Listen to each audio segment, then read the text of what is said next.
Hey there, MotoAmerica fans. This is Paul Carruthers from MotoAmerica. I'm the communications manager, and as you probably know, we do a weekly podcast. I do it along with Sean Bice, who joins me from Ohio. We recently returned from the Ridge Motorsports Park for our very first MotoAmerica round there. Um, Sean, how are you today? It's nice to be home, but I already missed the Pacific Northwest because I think we had a nice time up there.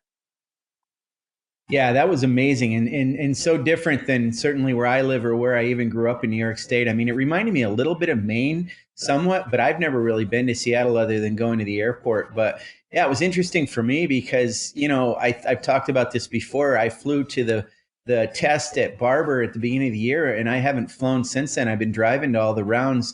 Didn't make the attempt to drive up to the Pacific Northwest, although our teams did it, and there were a lot of adventures along the way for a lot of the riders who got to stop and see Mount Rushmore, this, that, and the other thing. But I'll tell you, it was interesting for me to be on a plane again. I didn't realize what I kind of felt like I didn't know what I was doing. I got on there, and I mean, I had the mask and all that, and of course, you have to wear it the whole time. But there were a few little details that I was like really out of touch with. So it was good to me kind of get back up to speed with how flights are nowadays. I know you've been flying to pretty much, well, all of them actually, Paul. So you're probably pretty used to it. Um, Yeah, but it's it it's was different it's for me. kind yeah, it's kind of odd because I don't think you ever get used to it the way that it is with the different protocols and things now. But I guess we're fortunate that at least we're able to do the travel that we need to do, and everybody's doing their best to make everybody feel safe, etc. So it's not the end of the world, but I know it's a little odd when you first do it because I remember back to whatever the first trip I did this year, I was just like, wow, this feels really, really strange. So. Yeah. Yeah. Hey, one before we bring our guest on today, I want to talk about one other thing and let the listeners know what we did, which was a first for us. Normally, when we go to our race rounds, we're in hotel rooms, and as it's become customary with me, I tend to get a hotel that's not near anybody else for some reason, and but we try to get together at night and talk about things during the day. Well, this time it was pretty awesome how we got an Airbnb. You, me, and our two videographers, Doug and Ethan, and it was quite a group. I still feel a little guilty and kind of lazy about it because you guys did the shopping, the cooking. I did clean up, and I made sure I cleaned it well before we left or before I left on Monday morning. But that was a pretty awesome setup. Up, we were on Treasure Island, which I believe was in the Sound, because the Right. tide kept coming in and going out, and it was quite a place, wasn't it? We really had a good time being there. Yeah, I thought it was good. It was different to do something different, and obviously we always stay, in the same hotel, or most of the time we're in the same hotel, but it's had a different feel to it, and it was a cool spot. I mean, we were on the water and all that, so I think it was a good idea that we try to change things up a little bit and maybe make it a little more fun, a little more bonding. And I honestly, I enjoy throwing some meat on the barbecue, so the trade off with not having to clean because you did that was fine by me.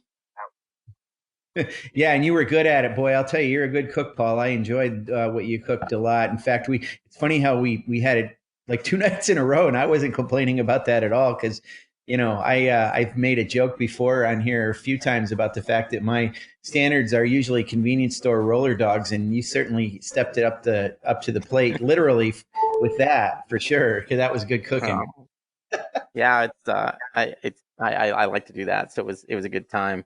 But anyway, Yeah. let's bring our guest in. And our guest today directly relates obviously to where we just were, the Ridge Motorsports Park. Tracie Schmitt is the general manager. I think she's been the GM from what I could tell for probably 3 years. I think she was the director of marketing and business development for the facility prior to that. Welcome in, Tracie. How are you? I'm doing good. It sounds like you guys are recuperating pretty well as well. So Yeah. Yeah, it's funny. Those weekends are, yeah, they're fun, but they're busy, and you kind of, when you get home, you kind of realize, wow, we didn't really stop. So it kind of takes a couple of days to get your feet back on the ground. But we had a great time at the Ridge. I think the overall consensus is that everyone was happy. I think the riders enjoy the racetrack. There's obviously some things we're going to work on together to get changed and to make better. And one thing I found out is that I think you're very accessible to the riders and to the teams. And I actually saw you on Sunday afternoon having some conversations with Cameron Beaubier and a few of the other riders after our last press conference of the weekend. So thanks for that. And tell us a little bit, what I know this isn't the first big event you've had at the Ridge, but it's actually the first big, it's the first time you've done a big event with us. What were your feelings on it? Did you come away from it satisfied and pleased? It was our team had been working so hard trying to get everything ready for you guys, and actually it's the Ridge's first national televised event. So there's individuals of our team that have obviously worked national events, been involved with other events before, but there's a lot of people on our team that were green coming into this. So having it be participant only actually was a good kickoff moving into next year when we're able to have participants and stuff. So it gave everybody a good feel of how things were ran and how things are going to run moving forward. But yeah, there's a lot of work that went into getting ready, and it actually, with COVID, put us extremely behind schedule to where a lot of the projects we had planned for this event, we couldn't get them done in time, and that was a little bit discouraging, and didn't want it to reflect badly on us, but we didn't have the time to get it finished. We weren't considered essential to keep some of the construction projects moving forward. So that was a little disappointing. Yeah, and I think it was good that we had the first race there actually without spectators. As much as I'm bummed for the spectators, because I think that event is going to turn into something really big, because I think we do have a lot of fans in the Pacific Northwest that don't get the opportunity to come to our event. But I think it did kind of work out nicely as kind of a little dress rehearsal, so to speak, for our side and your side. And I think now people know what to expect, and they only know that it's going to get better. And I'm glad you pointed out that the fact that COVID obviously had a big impact on what you guys were able to do. I mean, I know you guys were shut down for a while, and it was difficult to get things done. So it's very understandable that some of the stuff either didn't get completed or didn't get completed to what you would have wanted them to be. But overall, I think we have nothing to gripe about, and I think everybody had a nice time. Hey, we had a phenomenal time, and even with your guys' team one-on-one, there was a lot of laughs, a lot of input. We talked about changes the whole weekend, and we had a phenomenal time. And actually, a lot of us are still texting and kind of corresponding back and forth on different ideas and input even moving forward right now. So I know, Paul, you brought up the really trying to keep conversation, open communication with the riders and stuff, and that is really important to us. We're a bike dominant track, and even criticism is good feedback, because it opens it up to be like, okay, we need to look at something, we need to make some changes, we need to do some more improvements, and we always want input back and seeing how we can incorporate that input. So definitely we like having those conversations with all the riders. That's terrific. Tracie, one of the other things I wanted to tell you is we have a weekly all hands meeting where most of us get on a call and kind of talk about what's going on in our worlds. And we, of course, talked a lot about the Ridge at this meeting that we had yesterday. And it was great. Nicole, our director of operations, was on, and we were talking about the staff and you at the track, and how not only how responsive you guys are, but just how awfully nice everybody is. And the security, Nicole said the security staff was the best that she's ever worked with. Everybody I talk to there, and I generally tend to talk to a lot of people who I don't know just because I'm like that. And everybody acted like, we were all friends, and they were very helpful and very excited to have us there. So you have an amazing staff, and the whole infrastructure of the place is really set up well. It's a real credit to you that it's done that way. So here's the thing. I really like that a lot of our staff come from different backgrounds, right? And so a lot have traveled, a lot have worked directly with tracks, and we know how much work goes into this event, from the riders to the crew to the organization, you guys. And it's always our goal to make it as fun and friendly as possible when everyone comes to the facility. That's the whole point, is to have a good time from every standpoint of the day. And so we have, kudos to our staff. We have a great team, and you're right. I mean, we made changes even throughout the event. We had our team work until 2 in the morning, just trying to keep implementing stuff till the last day, just because we wanted it to be great for you guys. We wanted it to be great for all of us, at least as best as we could do. And then obviously moving forward into, next year, we have some cool stuff we're getting in place for all of us, for you guys, the riders, everybody. So we're excited. What, from the feedback from the riders, what was the number one thing that they want done, or that they've suggested, if that's something you can let us know? I think so we're a young facility. We're still working on our infrastructure, the track surface itself. There was a discussion of the transition points with the curbing, and initially we were going to put even more curbing on the track, but we held off on that because we're repaving. So in October, we're putting the final surface on the track. Everything's going to be completely smooth.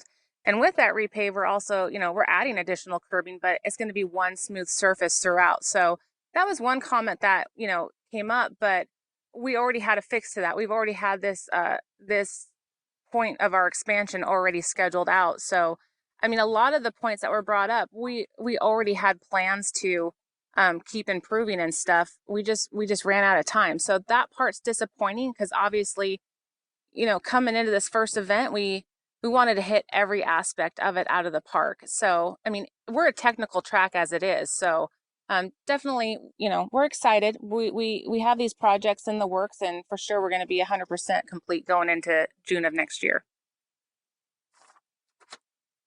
Tracie, one of the things I wanted to know, and Paul touched on it in the opening a little bit, is the fact that you have advanced in your career within the Ridge from different roles at the track. Can you tell us about what you did when you first came, when you came to the Ridge to work, and how you kind of got to be the GM there a little bit, so we understand that? Yeah, so I've been a GM at another facility in the Pacific Northwest as well, and then I've also consulted at some other tracks. So when Joe and Rusty, the owners of the Ridge, phenomenal people, privately owned track, they had approached me, and I kind of was taking a break from motorsports, and they're like, "Hey, listen, we really want to take this facility to the next level.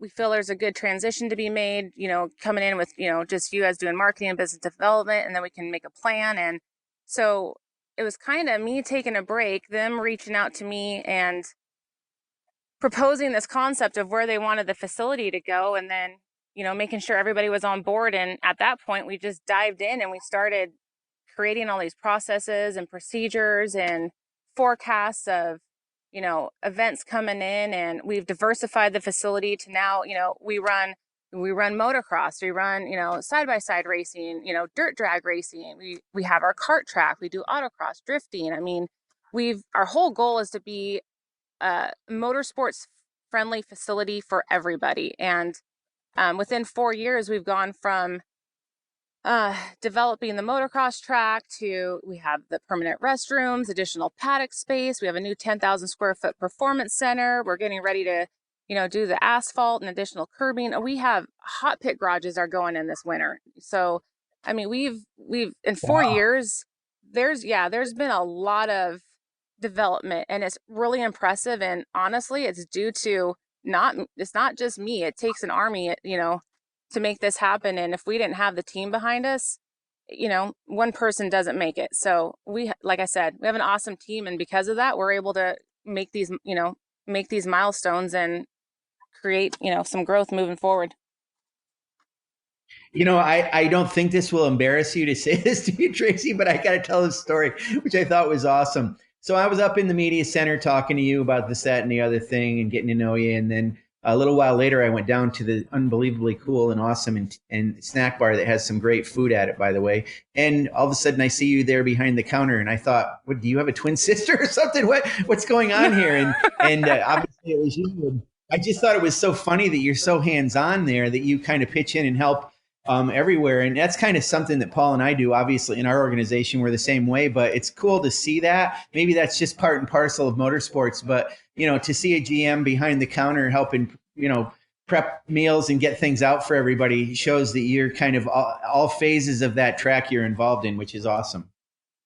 I'm not a title person or this is my job. And a lot of people in motorsports aren't like that either. They're, you got to jump in where you're Right. needed. And I, I always say that no job is too big and no job is too small. Like if you have to go clean toilets, you go in and you clean the toilets. And if you don't understand a job, then you go and you learn it and you do your best to understand it. And I think that's what helps build your team, because when they're coming back to you and they're going, hey, we're having issues with this, or we're having problems with this, then I'm able to relate to it more and be like, you know what, you're right. I see where we need to make some changes. And and honestly, I did the same thing during your event. I tried to work and be in control and be in the TV compound area and work with certain portions of the team. So that way, when you guys even came back and you're like, listen, this didn't work, then I'm like, you're right. I saw the same thing, or go ahead and explain it to me. And I think that's what builds a better situation for everybody. So heck yeah,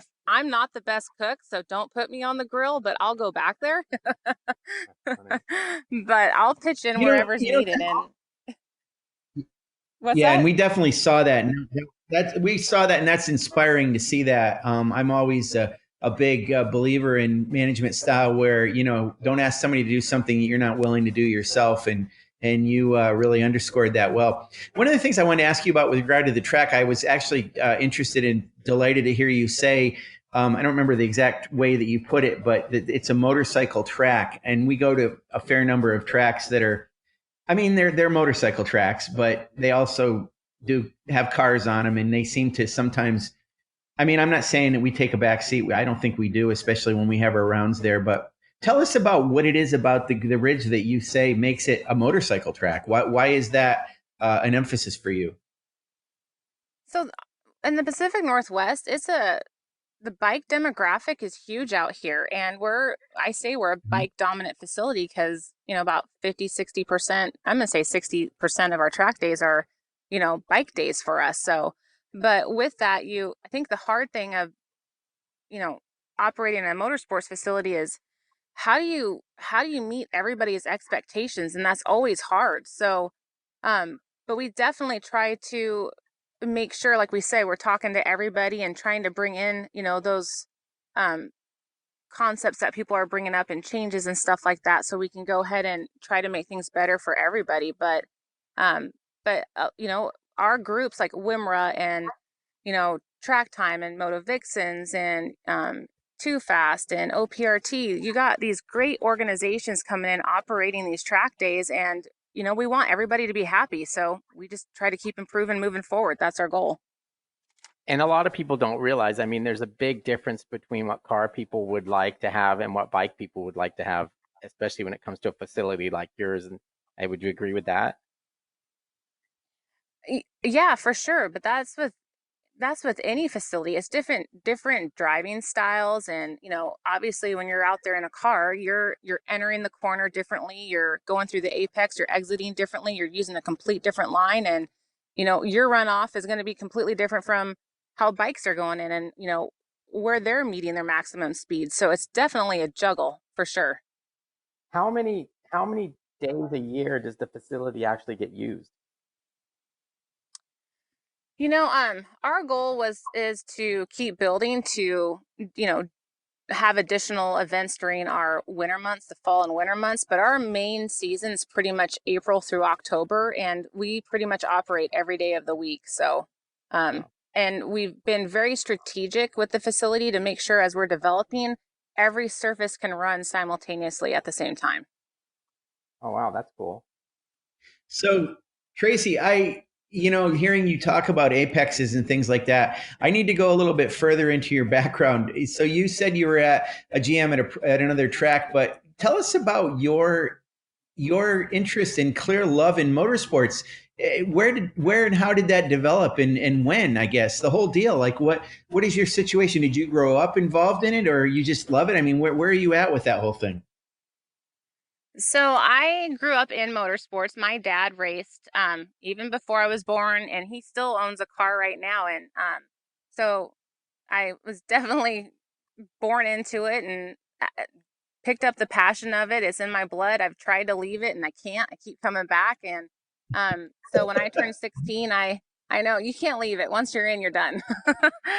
So, but when I turned 16, I grew up with motorcycles, so I did motocross, and I've always loved motorsports. And yeah, like I was saying, when I turned 16, I started racing modifieds, and then I did late models, and so some late model racing. And then when I got old enough to where it could become a career for me, it was you can't do both. I think as everybody knows, if you're racing it, it's every day of the week. You get home from the track, you put things on the scales, and you start getting all the maintenance done to go into the next week. Or if you have some damage that needs to get repaired, that's another aspect of it. So for me, it was I couldn't do both. I had to decide which, if I wanted it to be my career or just keep driving. And I love the career aspect of it. I love the business side of it. And I always did my own marketing, my own sponsorship stuff. And so, yeah, I don't talk about my past a lot. I'm kind of the behind the scenes person. So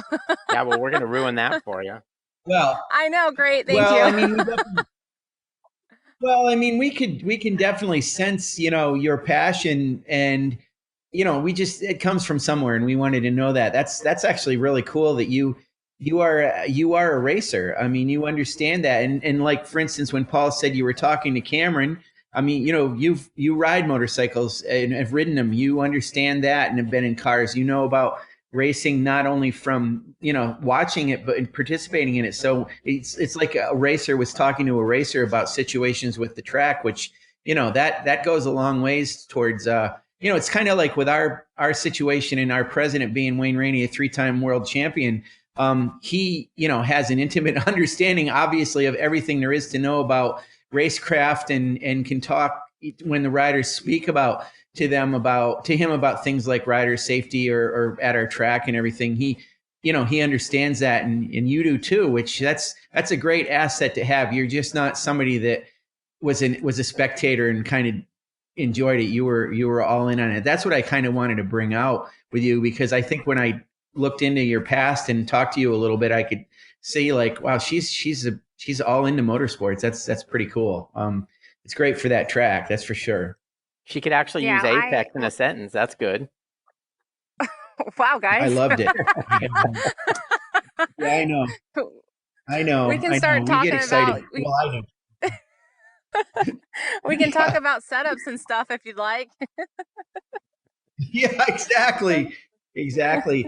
You mentioned about motocross, and I do want to talk about that a little bit, because, coming in, I mean, where we parked, we could see there's a track right out there, and it looks like it's being used now. Can you tell us about, for the obviously our road racers, a lot of the training that they do is doing moto or riding dirt bikes or whatever. And you had mentioned that you used to do that too. So it's cool that your facility has that side of the equation too.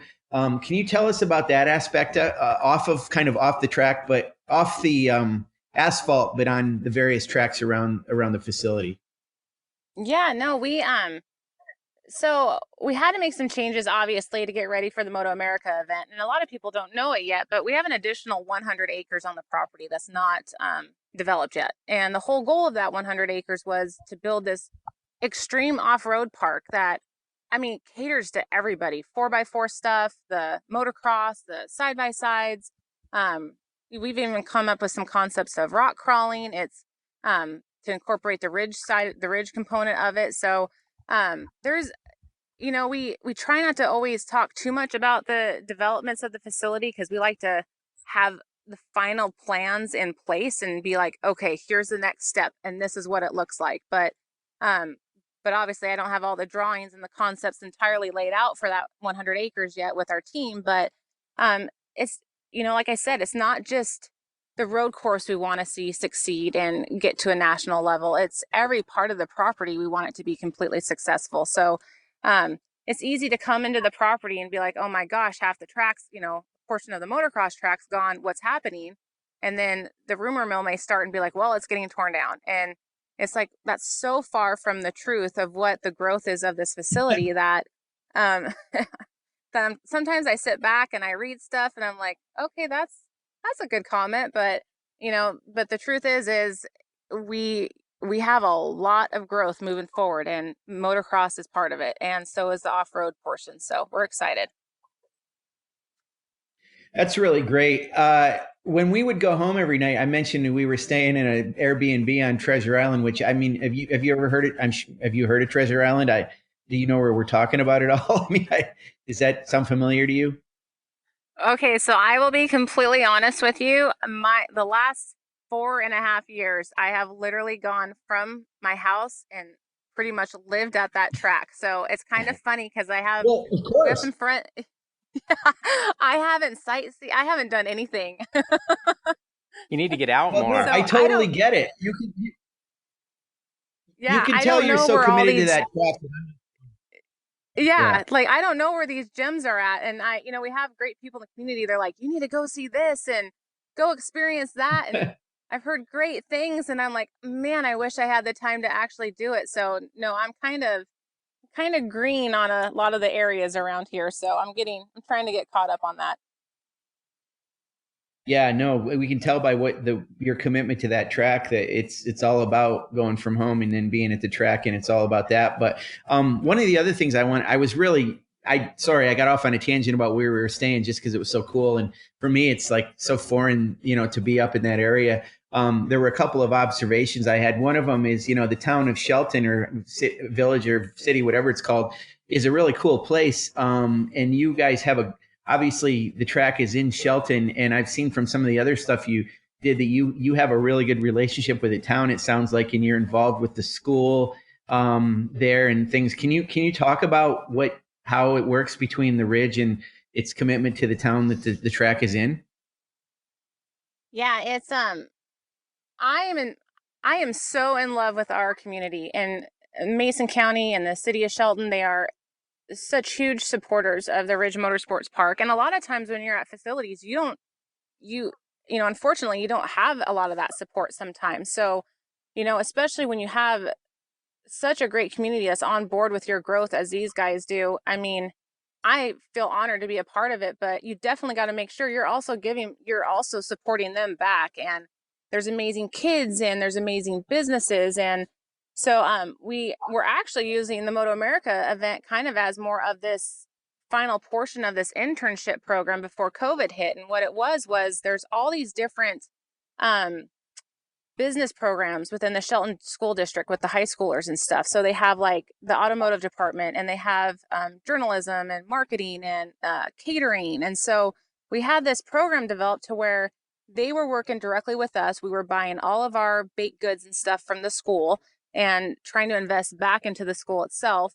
And within that, then the kids got this hands-on experience of learning this stuff. And at the end of the program, they actually got to experience at the MotoAmerica event. So part of our stuff was if you were in journalism, well, then maybe you could go and experience the media suite and truly see what it's like when, like, you guys are doing these articles and interviewing people and things like that. And if you're part of the culinary program, you actually got to come in the kitchen and see how everything comes together and works for catering. So we had these great programs built, and unfortunately, when COVID hit, it um, kind of made it to where they didn't get to see that end result and what those efforts kind of, you know, came back to. So that was a little disappointing. But yeah, no, we have a phenomenal community.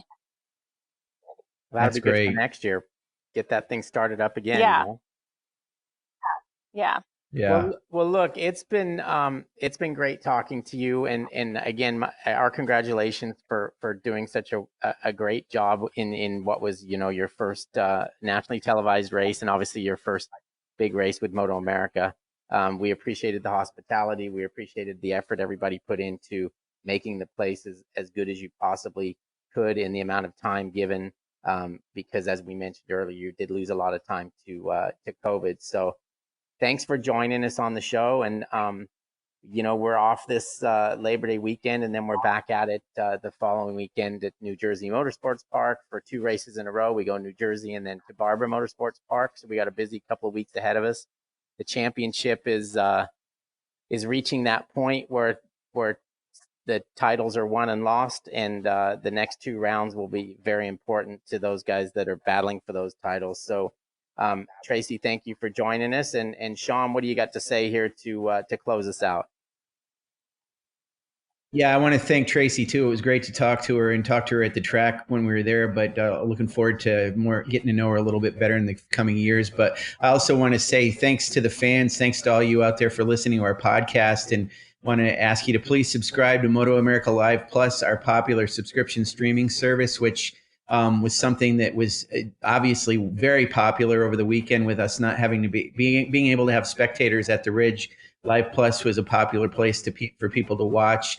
And this next round coming up at New Jersey Motorsports Park, which, it makes sense. We were in Seattle or in the Washington area, Shelton, Washington this week. So in a couple of weeks, we're going to be over in New Jersey. It's the way things work these days. So we'll be there, and we will have fans there and spectators. So please, go on to MotoAmerica.com and get your race weekend tickets. And we'd love to see you at New Jersey. It's always a well-attended round, and it's always a great time of the year. September in New Jersey, it's starting to cool off a little bit and be comfortable. So, and there's always great racing there as well. Yeah, thanks, Paul and Tracie. Most definitely. Thank you guys so much. Thank you.